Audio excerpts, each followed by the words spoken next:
Okay, are we ready to record now? Yeah. Okay. It's a little later than we expected for our meeting that we were convening at 12:30, and it is 12:30 now.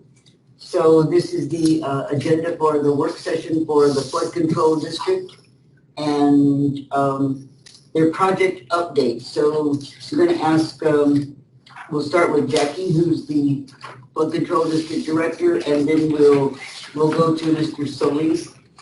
Usually when we do this, it would be good if you give your name and your information for the record, so that we have that before you begin to speak, so that we don't go around the room introducing people that are not going to speak. Okay? So we'll start with you, Jackie. I'm Jackie Watkins, Director, Engineering and Natural Resources, County Engineer. Joaquin Solis, Footprint Administrator. Teresa Garcia, Administrative Manager. Okay, so those are the people. Are you going to be speaking? Yeah, Mark A. Powell, Environmental Projects Coordinator. Okay. Jackie, would you go ahead then and start the presentation? Okay, this is to give the board an update on the projects that we've had, that we've discussed over the last few years on different projects. And just a little background on the district. I'm the Director of the Department of County Engineer. Joaquin is the District Engineer for the floodplain and the floodplain administrator. Teresa is a CFM, is a Certified Floodplain Manager. She's the only one we have on staff. She's the Administrative Manager also for the department. She does our National Flood Insurance Program and our Community Rating Systems. Susan Long is our Permits Tech. Sean Brady does our Development Review and Environmental Compliance. Mark Appel is the Environmental Projects Coordinator. And Zodi does records. And out of the 7 positions we have, it's actually only a 5.13 FTEs because Sean and Mark are part-time, and Zodi, we share that with 3 other departments to do records for HERF, solid waste, planning and zoning, and flood control.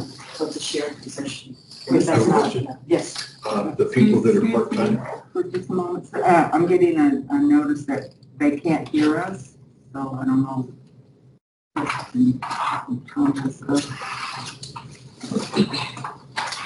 thought it was the speaker that's on the wall that is the hearing for this room. Can you hear us now? Who is this telling you they can't hear us? Shar, I believe. Shar's the reporter for that. Can you hear us now, Shar? She must be on. She's not muted or something.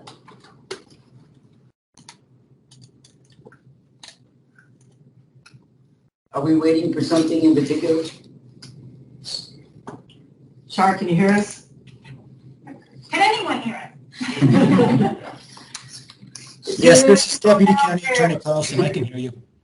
Chris can hear us. Okay. Thanks, Chris. Yes. The people that are part-time, Yes. what else do they do? Are they in other departments of the county or? No, they just just, like being part-time? I'm yes. semi-retired. Or They're both semi-retired. Sean worked for the county before. She was a hydrologist and did our environmental stuff for the flood control district. Mark's worked for the county before and retired from the University of Arizona. University of Arizona.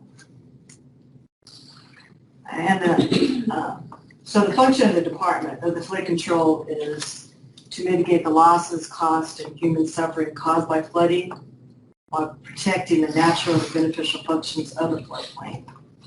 So we regulate the development in a floodplain for safety issues and for the function of the floodplain. We, on a daily basis, we deal with the NFIP, which is the National Flood Insurance Program, and that aims to reduce the impact of flooding by providing affordable insurance to property owners by encouraging communities to adapt and enforce floodplain regulations. We started participating in the NFIP PRX program, which is a community rating system program, in 1991. And the CRS is a voluntary program of the National Flood Insurance Program for participating communities. So the goal of the CRS is to reduce flood losses, to facilitate accurate insurance rating, and to promote the awareness of flood insurance. For a community to be eligible, the community must be in full compliance with the NFIP and be in the regular phase of the program. Communities in the emergency phase of the program are not eligible. So all communities start off with a class 10 rating as the mismatch. The class does not provide any flood insurance discount. The program is rated from a 10 to 1, 1 being the best rating and providing the most discounts of 45% of their flood insurance. Cochise County is currently a class 9, which provides the residents a 5% discount on the flood insurance policy. And we would like to move to a class 8, which would mean that our residents would get a 10% discount. And in order to do that, we would need to, because it's based on the point system, so we need 476 points in order to move up to the next class. There's multiple ways that we can accomplish that. We are planning on sending out quarterly flyers to the people that are affected and let them know that flood insurance is available as long as they have a federally funded mortgage. It's mandatory. And we are also trying to work with planning and zoning to have a 1-foot minimum for all constructions that are habitable.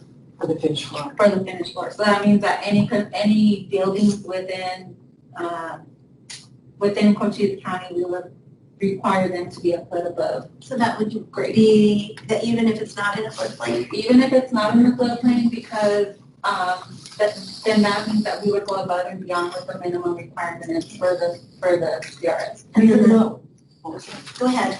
even though they're not in a mapped floodplain, that doesn't mean they're not getting flooded. 24% of all claims by insurance for insurance, and you have to have flood insurance. If your house gets flooded and you have normal homeowners insurance, they will not pay for flooding. And 24% of flood events happen outside of a mapped area. So everyone is in a floodplain. This is at 2 inches or 6 inches.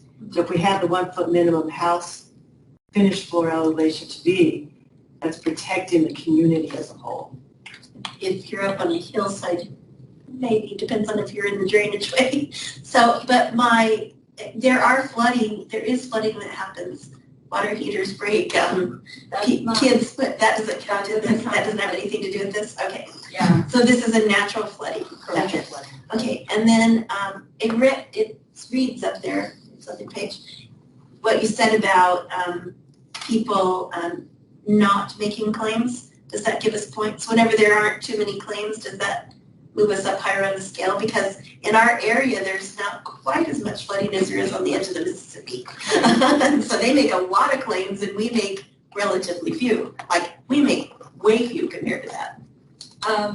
So the claims are based on the insurance side of it. So the only time that we get really dinged for it is if there's a repetitive loss, which means that a property keeps getting flooded all the time. And every year it's a repetitive loss. So they submit their claim to their insurance, and then they go back and they're like, okay, well, why was this structure built the way it was? So then they may notify us to be like, can we do something that's legal non-conforming type thing, so we can get them to not be a repetitive loss. But other than that, the points that we would get taken away from us would be very minimal. Yeah. And so they don't really weigh in the fact that in our area, we really rarely have a flood event No, because compared to you got to remember this is a national flood insurance program, so we're talking across the nation, and they pretty much do baseline compliance. What's good in other states may not work in Arizona, but they still require us to be at some type of same platform as far as the community rated. So it doesn't make sense, but at the same time, and that, just really quick, that's coming from my real estate experience in like 20 plus years. It was always hard for us to pay that flood insurance, the same as our cousin that lives in Oklahoma, knowing that that cousin in Oklahoma their town gets flooded every year, and we never get flooded. Well, rarely, 100-year floods and 50-year floods. Okay, so I have one more question. When you're building on, and this is something that happened in my district, when you're building onto a house, And we actually had someone who had 8-inch floors and they wanted to build on, and they were told they had to go up in that area, had to go up to a foot. And they care for a handicapped person, and they just couldn't. And when the in-laws came, they're very elderly. They just didn't want to go up from 8 inches to a foot, or maybe it was even 6 up to a foot as they added on in their garage. So we did work with that with with developmental services, and they got it figured out. But how would that affect if we're building onto a house? Can they? So then that Will it ding us if they don't? Yes. Yeah. Yes. Okay. All right. Yeah, anytime they don't build to compliance, Given an we addition. have a permit, yeah. I mean, we do have the substantial improvement rule, which does allow for, certain, And that's why residences to be able to be built that way. But and that's the problem we face a lot, is that you have a garage or something that's not made for livable, which we permit it for that, but then they come back and they want to make it a livable, which then changes the requirement and the use for that particular structure, whether it's attached or not attached. Peg, on that one, we were able to find in the rules from NFHFP that, because it wasn't more than 50% of what the original cost was of the house, that's why they were able to add that and close that Be the garage. same. Okay. Otherwise it was. I just remember that went on forever. Thank you for helping with that. Because Wilcox is at some point Wilcox is going to be flooded with 2 to 3 feet of water. And that's what they call substantial improvement. So for example, if you have a $100,000 house in your garage, you want to convert because of handicap, and that improvement costs $51,000, then that's substantial. It's over that 50%. But it was less than the 50%, so you were able Correct. to. So if it was $48,000, then it would be substantial improvement. Well, Just so we know next dollar time. amount. It's based relative to the actual structure itself. So it's based on the value of the. Thank you. Okay, all the questions. Go on, Bruce. And then we're actually currently in the process of updating our firm maps, which we want to talk about that later. And then special flood hazards area are areas where the NFIP, National Flood Insurance Program, floodplain regulations must be enforced and mandatory flood insurance premiums apply. And in all this, we also maintain elevation certificates, which is a form set out from FEMA, which is a Federal Emergency Management Agency, and it's used for an official record of elevation of a building. It is also used to determine compliance with floodplain regulations both before and after development permits have been issued. So in 2020 review, we've issued 38 floodplain use permits, 129 erosion hazard setbacks. And those are mainly just people wanting to know how far they would have to build from a particular wash. So then we would calculate the drainage area, and we've done 129 of those inquiries. We've had 104 elevation certificate inquiries, and those are realtors, property owners trying to get flood insurance, of that nature, asking if we have a certificate on file. And we've processed 34 commercial reviews as well. This is an update on the projects we've had that we've discussed before, but we're updating our floodplain regulations. The last time we updated those was in 2015. So we're really doing a real deep dive on that to update, to make sure everything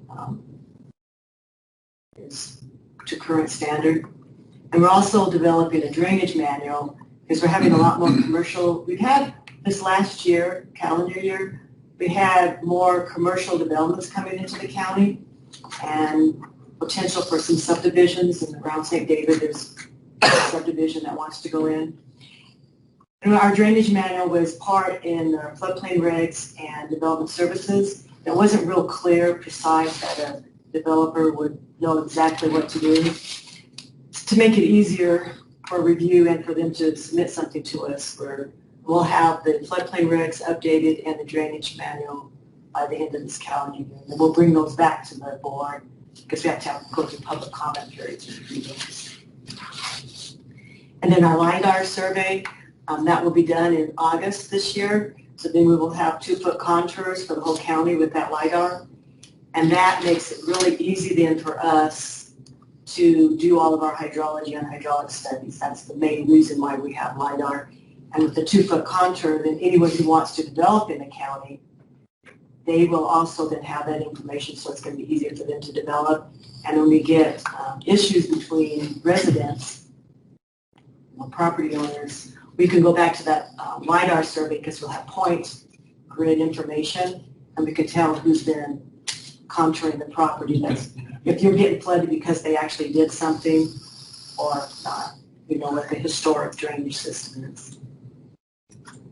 We also have levees, berms, and ditches. So there's 14 Corps of Engineer levees in the county, most in Douglas, one up in Sansimo.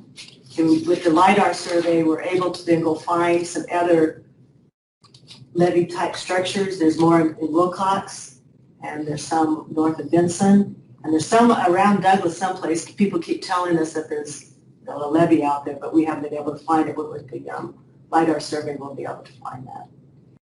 And we have drainage easements and drainage channels for our berms and ditches, and we're going to spend $150,000 to $200,000 to clean those up throughout the whole county, including areas that are in cities. I've contacted all the agencies, and they've given us a list of areas they want cleaned up. And we'll do this on a rotating basis for every year to, you know, if it's debris, if it's sediment removal, if it's taking care of the vegetation. We're going to start in the Sierra Vista area, north and south of Yaqui. We have 2 major drainage channels there that we haven't cleaned in probably 3 or 4 years. So we're going to do those. City of Wilcox has one on the northeast side of the town that they want cleaned out. Pacheco City has one that they want us to do. Douglas has a few, but they've changed staff, so I'm not sure what we're going to do for Douglas now. Our FIR maps, we'll talk about that in a minute because we are updating some of the FIR maps. And then on our recharge projects, Coyote Wash is continuing. We should have the Plan EA and construction plans completed by the end of the year, calendar year. 3 Canyons is ongoing. We have the infrastructure completed on that. Riverstone, we're in phase 2, and the City of Sierra Vista is taking the lead on that for phase 2 design or development of it. And we're transferring $125,000 to the city because they're managing that contract. Bisbee Effluent, we're talking to the Custom Border Custom Border Protection. Mark is taking the lead on that project.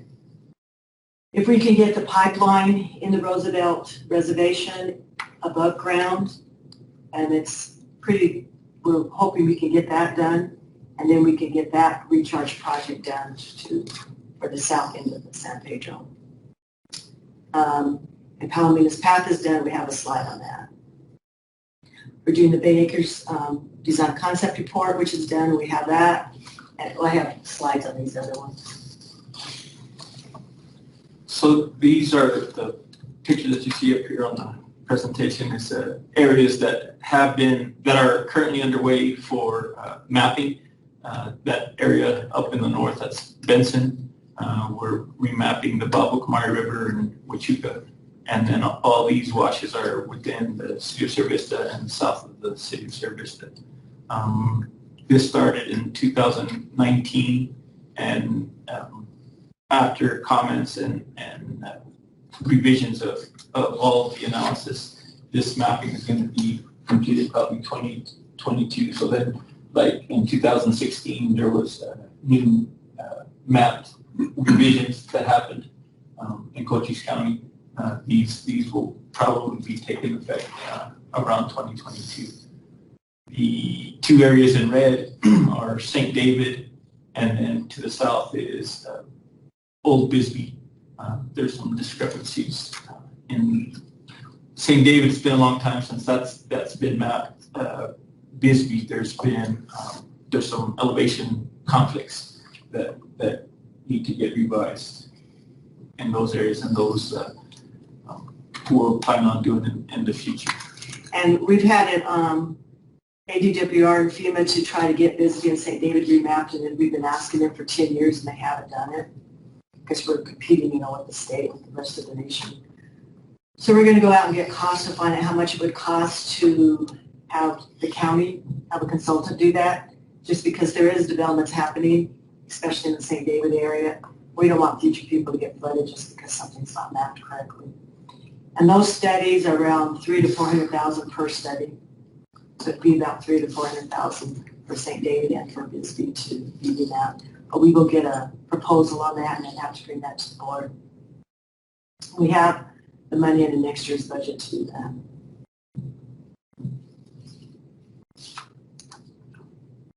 And this is the Three Canyons project. We brought this, so this is a land treatment that we're going to be doing here with grazing and intense management. This is the existing condition, how much floods, you can see with the blue. Under this is the proposed condition with the less flooding because of the soil infiltration that would increase. And this is the subdivision Arizona Ranches, Ranches Arizona. And when this subdivision went in, their access to this parcel here was right here. We brought that back to the board a year or so ago.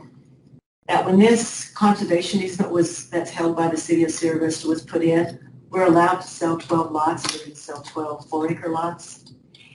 And so and we brought that to the board, and the board agreed that we could do the 4-acre lots. And we relocated the road down to this location here. And the developer was okay with that. So we designed this road since the developer had already designed the road up there. And then we're sharing the cost because when we do in the future sell these lots, we would want them to be on a county maintained road. So the developer has pretty much, he's ready to chip seal the roads in here, and then we will just pay the cost of the chip seal just for this. And I'm anticipating $25,000 to $30,000 for that. And when are you going to put the property up? That, we haven't discussed that. It's not, we haven't planned that. Well, I think we've talked about it as a board, about divesting ourselves of property that we don't need any longer. And sometimes we've held on to it just because we didn't have the energy to do anything else. So I think that it's not because we need the money, it's just we need to make sure that we're only being stewards of property that we need to have. Right. And the rest of it is back in public hands. Yeah, and once this road goes in, then it's an easement itself, because they'll be on a county maintained road. But no, the board wants, we could start doing that process. It would be interesting to see how the subdivision manages that water flowing across and how it might affect our Bay Acre project. This water flowing here, when that was developed, there is a hydrology study that was done that, so their finished floor elevations have to be 1.5 foot above grade because there is 6 to 8 inches of water that flows through there.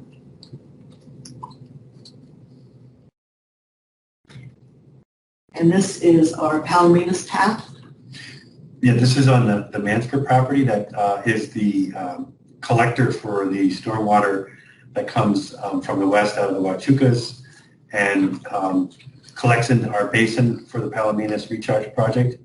And so we, with the board's approval about a year ago, we initiated some discussions with the school district and entered into an IGA that you guys approved between the school and the county. They were interested in some kind of recreational use of that property, and we thought it would be a good idea to develop a trail for the entire area for recreation. So we have a 2-mile loop trail there now that's been open since March. And the IGA with the school specifies that the school can hold events on that property, cross-country events, but it's open to the public for equestrian and pedestrian and bicycle use. And we've had quite a few folks out there really enjoying it and getting some good comments back about it, having a nice space to hike around on instead of walking along the roads, which are a little more dangerous to do. Where would one park take place? So there's 2 areas. The one where Jackie's pointing is that part of the agreement with the school district was to allow public parking within their parking lot right there where Jackie's pointing, right in front of the bus, near the bus depot. And the other area is just north of the basin, right in there, a little north of there. I think that's access point. Yeah, there's the access point, and that area is that area was developed for the equestrian folks coming in with horse trailers. We wanted to have a big enough space for them to be able to maneuver around. Yeah, so you park here, and then you can walk along ADOT's right away, and then we have a permit from ADOT and put in a pedestrian path right there, for pedestrian, yeah. And there's people that are using those bike tracks out there, there's, and horse tracks. So people are using it, it is being used. Sharon mentioned that we have a virtual 5K for the county staff. It'd be a nice place to go run. Another project is Bay Acres, which has been on and off a project for the last 20 years. So we did 30 years. So we have done a DCR to put in a ditch, because one of the ones that the DCRs that they've done in the past was to put a berm along here to protect, this is Bay Acres here. And if you put a berm, a levee, then it's higher maintenance costs and higher liability if something happens to that berm. So we did a 25-year design and a 100-year design to put in a ditch here, take it back to Palm Grove and out here.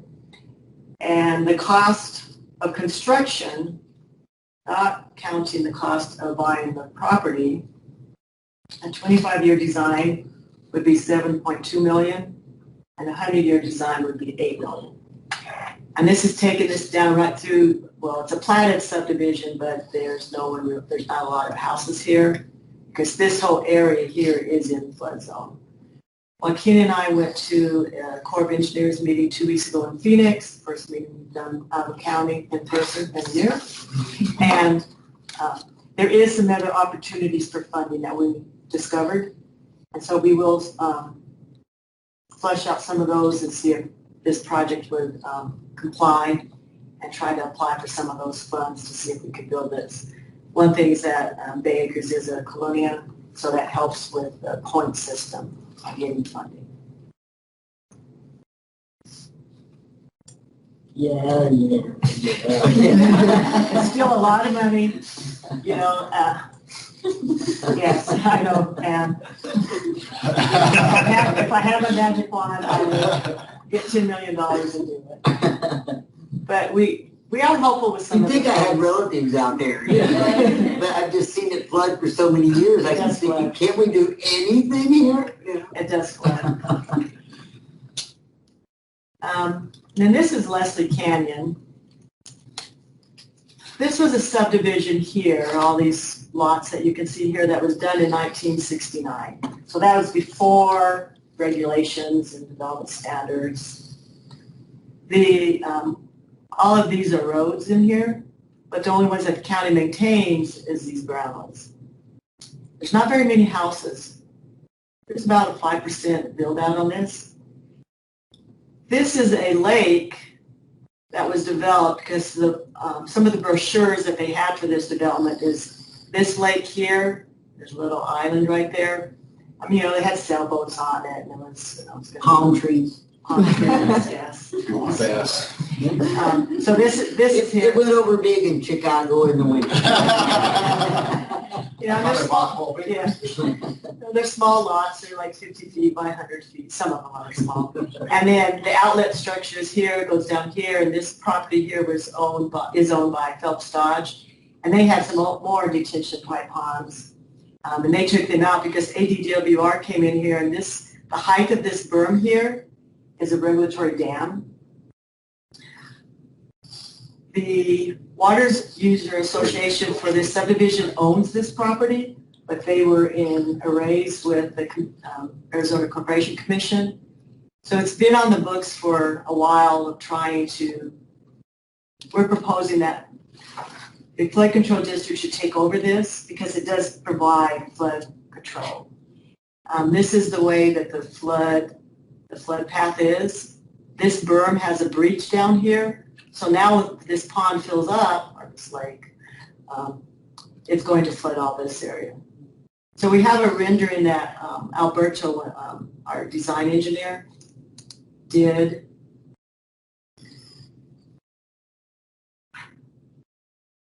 that kind of shows a 3D on what this is.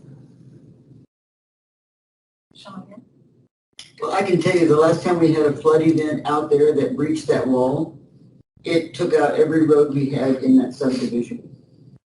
And so no one had access in or out. And it also went across Leslie Canyon Road to another subdivision and took out the roads there. It comes down, you know, in a flash flood so quickly that That caused major damage. major damage. Especially when the breaches go down. So this is, so that's the outlet structure. This is a little pond inside it, or island inside it. It breached twice. This is the small breach. And this is the large breach. And the breach is still there because they don't have money to fix it. So if we did have a large storm event that started to fill this up, the flood water is going to come down this way instead of going down with the natural path. And you're right, it did damage the roads. There's not a lot of houses down there, so it didn't, you know, there wasn't a lot of houses that were impacted, yes. Jackie, farther east on that same wash is there a place that they call the gypsum mine, which is north of Geronimo Trail. That I do not know. This road is north North of This this is subdivision, way yeah, north of It's Geronimo north Trail. of Douglas, past the fairgrounds, going up toward Rucker. But the water flow is basically from the east to the west. From the mounds to Whitewater Drive. From the Palancios down through there, yes. And so what we're proposing is for flood control to take this over. They will give us the property. I don't want to pay for it, but, and then lower this outlet structure to 6 feet. Then it wouldn't be a regulatory dam. So then we don't have to have the inspections. We don't have to pay the fees or state oversight on this.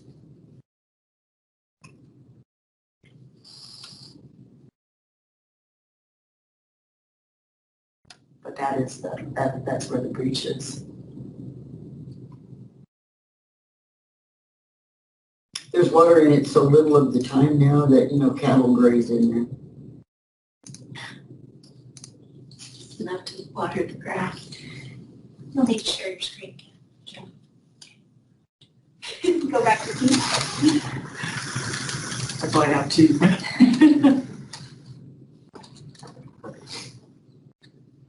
I'm still. Thank you. This is the Babakamari River in Huachuca City, or Lower Huachuca City. You can see that the river's here. This is 12 foot. This bank is 12 foot. We have cars along here, so it's quote unquote Detroit bank protection. This is the Babakamari River. They actually call that in flood district stuff. That is, but that isn't but you can see how close these houses are to the bank. Some of these homes here, you can see the homes in here, are about 50 feet from the bank. The erosion hazard setback for this wash is 300 feet, which is this red line here. So there's a potential that these homes here, because this wash is eroding, this side is eroding and it's falling in. So we're going to go get a cost. We'll put out a DCR to have a cost, have a phase 1 design or phase 1 study done on this of how much it would cost to do a bank protection on this wash. Bring that back to the board to see, you know, if you want to continue with it. But this is, you know, trying to take some of the flood control money that we have and spend it where it's going to protect people's from flooding or erosion that we can. When these houses were built, there wasn't FEMA, you know, there wasn't flood control. These have been there for a long time. When you say lower Huachuca City, what does that mean? It's down on the bottom because upper Huachuca City is up where like City Hall is and stuff, and you drop down into the basin of where the river is. This is county different identity, or you just use that as trying to tell me where the location is? location. So I hear people using that term. all It's the the time. location because it's lower than the, like where Circle K is. And part of this, this here is county, and this part up here is in the city, Huachuca City limits. a part of this is, which you can see Livingston Park is the county. Okay, thank you. And that's kind of the update we have on our projects. This happens Davis. to be Davis Road. This is Milepost 9. We did put in the bridge structure there about 3 years ago. So now this doesn't flood like, well, it still floods like this, but you can drive over it now instead of through it. And when we were doing that project, it flooded quite frequently. We still had to close it. Didn't solve anything. Not at that point, it didn't. There's still more projects on Davis Road that we need to do to. But we have the Taj Mahal of bridges out there. The other two ones aren't quite that good. Yes. And I just went up to Cochise Stronghold yesterday, and where we had all that flood water after the fire, and you had to put a That's part of a bridge across there. Forest Service Forest did Service that. did that. They Oh, did, that's really nice. That's a That is really structure nice. they did. That's also the Taj Mahal. That's the That's Taj a Mahal pretty of Forest structure. Service work. Yeah, I on like Cochise Cochise Stronghold. To me, it's a nice structure. It is a pretty nice one. So that's the update on our projects. Any questions from the board? Tom, don't tell me you don't have any questions. Well, if I have some, I know where to go to get an answer. Perfect Get an answer. answer.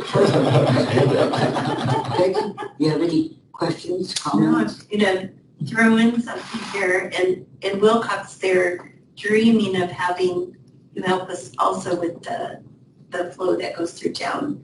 Just throwing that out there. That's a very difficult when you have, 5-inch fall and 1 mile of distance. It's- Right, but I meant the actual drainage canal that goes through town that starts over by We're gonna Safeway. clean that up. Comes Yeah, across. that is on the Oh, list. good. All right, I just saw that you were doing the, Caleb has talked to us about that. okay. Right. I just wanted to make sure you did She because might have, it's on mentioned a that formal before you came in. document usually. Well, actually, I was thinking of the cleaning one as the other, but right. Yeah, the other It one did is show out me by on our that, yard, yeah. by our city. We can't help them. We do take flood money or flood district funds, and the city of Sierra Vista is doing a study. They're updating their water surface plan on their washes, and we contributed $50,000 to that. We contributed $100,000 to the city of Bisbee for the stuff that they did in 10 town. Because the district funds is from all the residents in the whole county. We are helping with this flood control projects that they have. What do you refer to as the Roosevelt Reservation? it's by the border. That's the border road. It's, This is the border road. It's the easement, it should be called the Roosevelt No. easement. No, it's called reservation. No, Is it- it's not an easement. It's not an easement. The federal government owns that land through there, so they're not, I knew they owned it. yeah. So an easement would imply that the underlying owner still owns the land, but that's not the case there. So it's Right. called a reservation. Okay. Britt schooled me on that one. It's what, 50 feet wide? 60. 60. But there's areas of it that have been expanded to 100 feet. I think through the state land department, through the state trust land part of it, it's 100 feet wide. So I think they acquired that when they were constructing the wall, acquired that from the state land.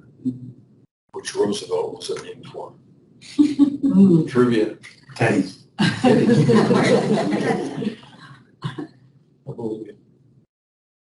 All right, any other Now you can go to lunch. questions that we can ring the bell on? Well, it's always interesting, and I'm sorry that you probably felt like we were rushing you through this because we hadn't, had a break and a long morning. But I'd like to say you're easily accessible. If we have questions, we know where to go. And we do appreciate the fact that you're going to try and keep us updated, both in the highway department and in the flood control, so that we are more knowledgeable about what's happening, what's on the ground, and what your plans are, so that we don't give a big-eyed stare when somebody says, oh, I hear you guys are going to, we'd like to know first, before it gets out to anybody else, okay? Thank you. I have to tell you, our next meeting is Friday, April the 23rd at 10 a.m. Regarding the COVID-19 pandemic. So, nothing else? Work session adjourned.